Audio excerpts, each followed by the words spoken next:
Attention, cette vidéo est l'œuvre d'un amateur, réalisée par un fonctionnaire de police passionné par sa profession. Je ne suis pas un membre de la communication de la police nationale et les propos dits dans cette vidéo n'engagent que moi. Il est possible que des erreurs se soient glissées dans la vidéo. Pour des renseignements plus précis et totalement fiables, je vous invite à vous rendre sur le site officiel de la police nationale. Le lien est dans la description. Bon visionnage! Bonjour à toutes, bonjour à tous. On se retrouve aujourd'hui pour une nouvelle vidéo. Une vidéo intitulée 5 questions récurrentes sur la police nationale. Donc c'est des questions qu'on m'a posées très souvent en message privé sur Instagram, sur Twitter, voire même en commentaire YouTube. Et du coup j'ai décidé de faire une vidéo pour répondre à ces 5 questions. Il y a déjà eu 2 épisodes de 5 questions récurrentes. Voilà, donc je vous invite à aller les voir si vous les avez pas vus. Alors en fait, ces épisodes de vidéos sont un petit peu différents des QRPN. QRPN, questions-réponses police nationale. C'est une série que je fais où je réponds en vidéo à 1 ou 2 questions maximum qui sont extrêmement posées.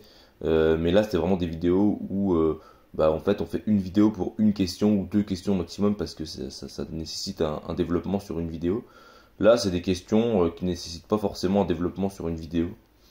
Elles ont été souvent posées, mais voilà, c'est pas non plus les questions les plus posées.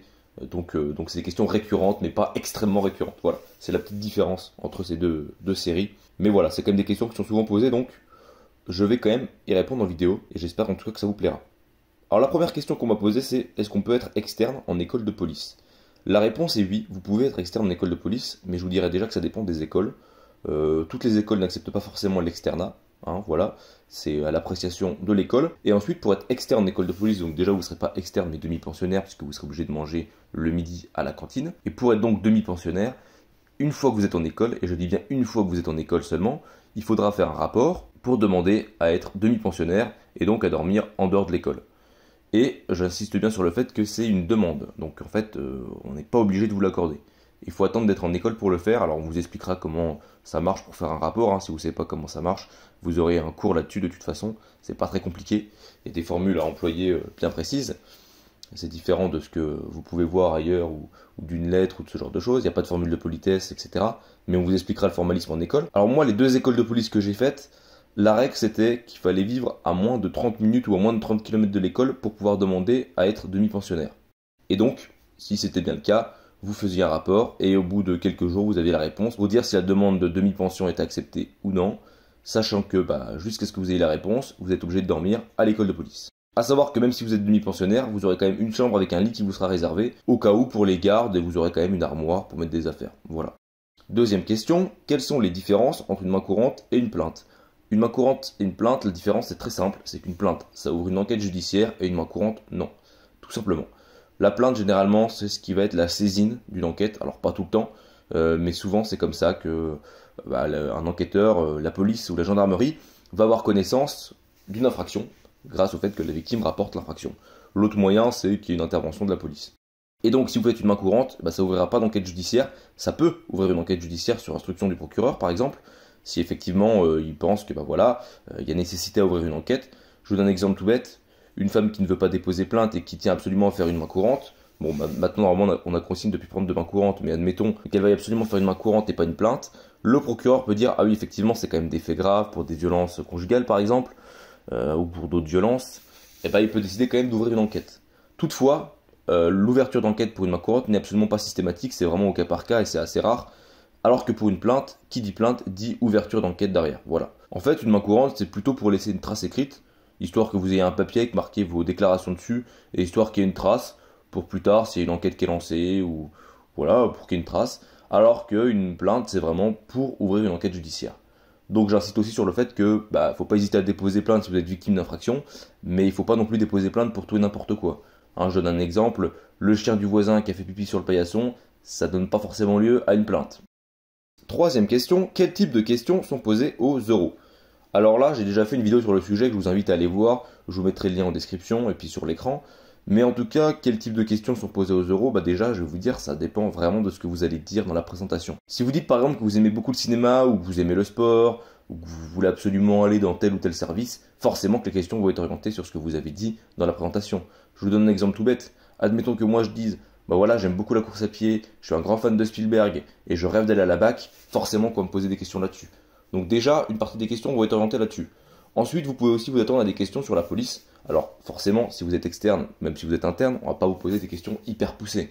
On va pas vous demander, voilà, dites-moi tout l'organigramme de telle direction, ou dites-moi exactement comment on fait pour rentrer à la BRI, décrivez-moi tous les tests jour après jour. Non, on va pas vous demander des trucs hyper spécifiques, on va pas vous demander de réciter le code pénal.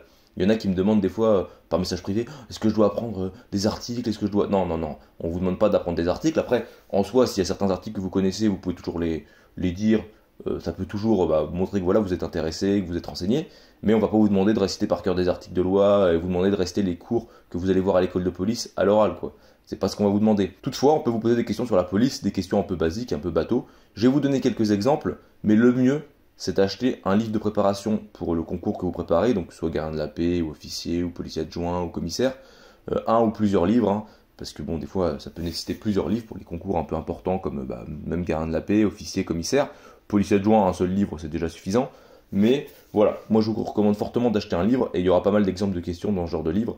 Il y a même des livres spécifiques pour vous préparer à l'oral de gardien de la paix ou à l'oral d'officier ou de commissaire, avec plein d'exemples de questions, comment faire un plan pour se préparer à sa présentation. Enfin voilà, c'est vraiment très bien fait, donc je vous invite vraiment à acheter ce genre de livre parce que c'est pas un achat futile, bien au contraire.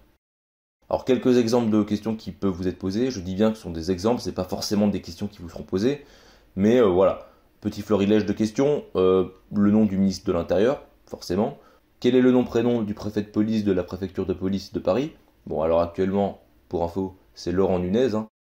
Quelles sont vos motivations? Quels sont vos points forts et vos points faibles?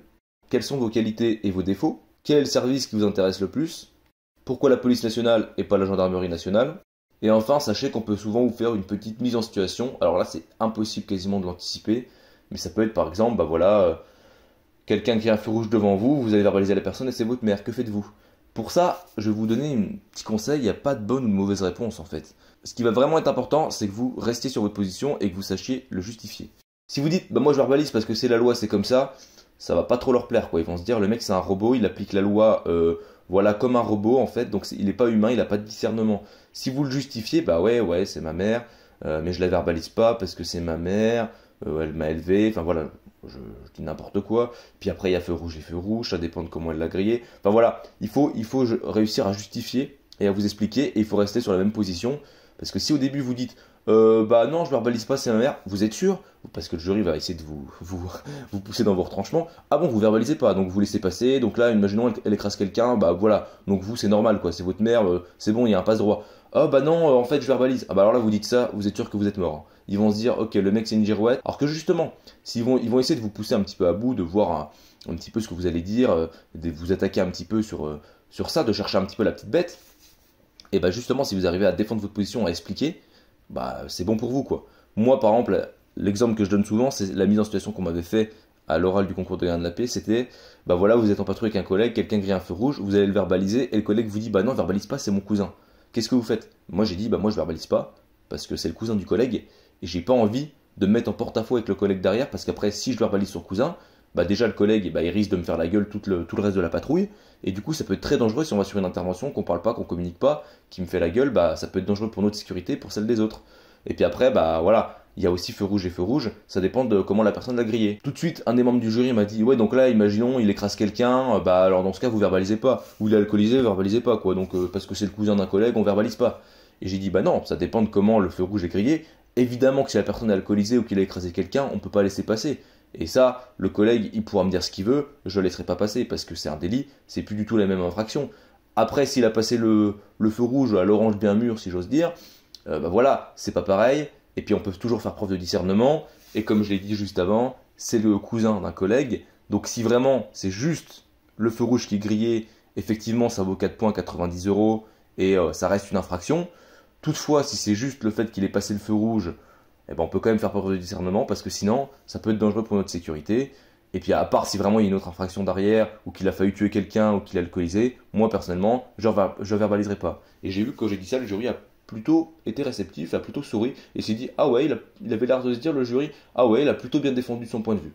C'est ça le plus important, c'est de défendre vos points de vue. Je vous dis pas que ça va passer forcément à 100%, Faut pas non plus dire des énormités et puis défendre n'importe quel point de vue. Hein, faut pas dire oh bah oui, bien sûr, moi je verbalise pas, c'est l'ami d'un collègue. Ah non, non, mais moi, tout ce qui est ami de collègue, je verbalise pas. Bah non, c'est sûr qu'il faut pas dire des trucs comme ça. Mais faut toujours réussir à justifier et à expliquer pourquoi vous ferez ça plutôt qu'autre chose. Voilà. Quatrième question, le permis de conduire est-il obligatoire dans la police nationale? Alors, le permis de conduire, il est obligatoire pour devenir gardien de la paix titulaire. Voilà, donc pour devenir titulaire. Alors à partir du grade de gardien de la paix, pour être officier titulaire ou pour être commissaire de police titulaire, c'est la même chose. Mais uniquement à partir du moment où vous êtes titulaire. C'est-à-dire que quand vous êtes gardien de la paix, vous avez déjà une période en école, une formation qui est actuellement de 1 an, et ensuite vous avez une période de stage. Alors, ce qu'on appelle une période de stage, mais en fait vous êtes sur le terrain, mais vous avez le grade de gardien de la paix stagiaire, et du coup gardien de la paix stagiaire, en gros c'est comme une période d'essai si vous voulez. Pendant ces 1 an là, si vous n'avez pas le permis, c'est pas grave, même si c'est quand même conseillé de l'avoir. Par contre, au bout des 1 an, si vous voulez titulariser, il faut avoir le permis. Si vous ne l'avez pas, vous ne serez pas titularisé tant que vous n'aurez pas le permis. Donc vous aurez un report de titularisation si vous n'avez pas le permis. Donc il faut l'avoir pour être gardien de la paix titulaire. Toutefois, il n'est pas obligatoire pour être policier adjoint ou pour devenir gardien de la paix stagiaire. Moi, j'avais une collègue en école de police pour ma formation de gardien de la paix. Elle n'avait pas le permis. C'est la seule de la section qui ne l'avait pas d'ailleurs. Elle ne l'avait pas. Elle était en train de le passer. Voilà. Mais c'était pas obligatoire de l'avoir en école de police pour être gardien de la paix. C'était pas non plus obligatoire de l'avoir en sortie d'école de police pour être gardien de la paix stagiaire. Par contre, au bout de ces 1 an de stage, il fallait qu'elle ait le permis si elle voulait être titularisée. Là, c'est obligatoire. Bon, bien évidemment, je vous conseille quand même d'avoir le permis, c'est beaucoup plus pratique. Ne serait-ce que si vous êtes amené à conduire, c'est beaucoup plus sécuritaire, notamment si vous êtes en patrouille. Même si c'est pas vous qui conduisez, on sait jamais, admettons, les collègues sont blessés parce que vous tombez, je sais pas, sur une bagarre ou sur un guet-apens, puis ils se font blesser, ils peuvent pas conduire. Vous pouvez pas conduire parce que vous n'avez pas le permis. Bon, voilà, c'est assez risqué, quoi. Donc, bon, vaut mieux toujours avoir le permis, mais en tout cas, c'est pas obligatoire tant que vous n'êtes pas gardien de la paix titulaire. C'est obligatoire pour être titularisé, comme je l'ai dit. Alors la cinquième question qu'on me pose très souvent, c'est peut-on passer de policier à gendarme? La réponse est oui, on peut passer de policier à gendarme, on peut passer de gendarme à policier. Là je vais vous répondre grâce à un abonné qui m'a partagé son expérience. Il était donc à la base gendarme adjoint, il a passé le concours de gardien de la paix, il a eu le concours de gardien de la paix, il est devenu gardien de la paix et puis finalement ça lui plaisait pas trop la police, donc il est retourné dans la gendarmerie et il a passé ce qu'on appelle la passerelle, donc la passerelle police-gendarmerie. Donc déjà les conditions, il faut être gardien de la paix titulaire à la date du détachement. Il est possible de candidater en étant stagiaire, mais à la date du détachement, il faudra être titulaire.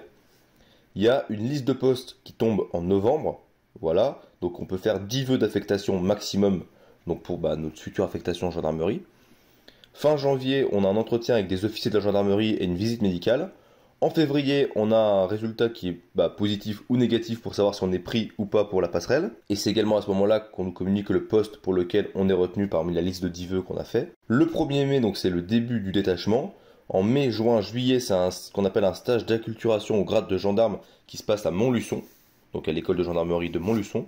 Pour ce qui est de la formation, c'est le même contenu qu'un vrai élève gendarme, avec tout ce qui est intervention professionnelle, de la police judiciaire, de l'accueil, du combat militaire, bivouac, mais c'est condensé sur 3 mois avec une note globale à la fin, donc voilà, une moyenne sur ce que vous avez fait, sur les notes que vous avez obtenues à la fin de ces 3 mois. Et il faut avoir une moyenne d'au moins 10 sur 20 pour pouvoir rester. Alors après, en août, vous êtes en vacances et vous avez le temps d'emménager tranquillement pour votre nouvelle affectation. Et à partir de septembre, vous avez donc votre affectation officielle et vous commencez à travailler dans votre brigade de gendarmerie où vous êtes affecté. Ou le peloton de gendarmerie si vous êtes en mobile ou en peloton de gendarmerie autoroutier. Voilà. Alors après, il faut savoir que le détachement, il est pour une durée de 2 ans.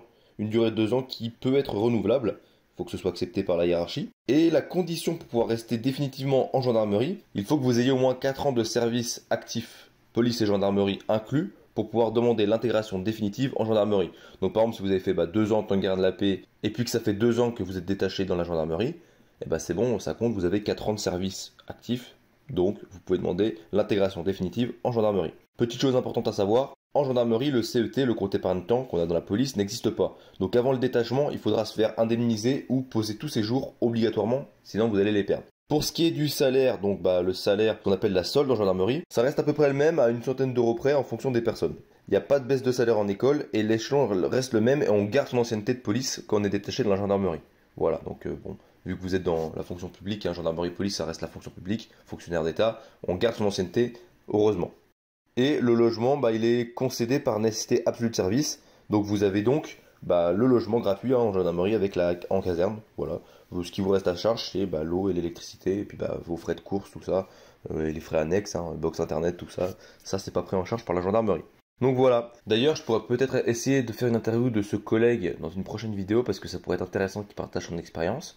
Donc voilà, et je pourrais essayer également de faire une vidéo avec un collègue qui était gendarme et qui a fait la passerelle pour aller en police, puisque l'inverse existe aussi. Alors ça, je ne peux pas vous en parler trop en détail parce que je ne connais pas exactement les conditions de comment ça se passe dans la gendarmerie pour rentrer en police, mais j'imagine que les conditions doivent être sensiblement les mêmes en gendarmerie pour la police. En tout cas, je sais que voilà, pour faire la passerelle gendarme-police, c'est à peu près pareil dans le sens où vous avez entretien, visite médicale, candidature avec souhait d'affectation et une formation en école de police. Mais je connais pas par cœur, j'ai pas tous les détails là-dessus, donc je préfère pas trop détailler dans cette vidéo. Mais ça peut faire l'objet d'une prochaine vidéo de vous parler de la passerelle de gendarmerie à police.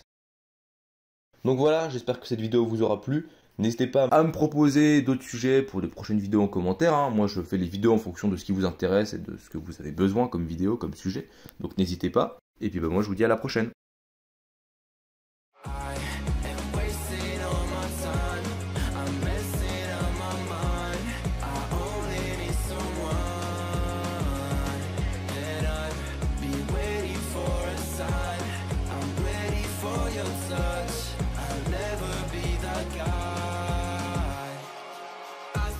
There's something in my eyes.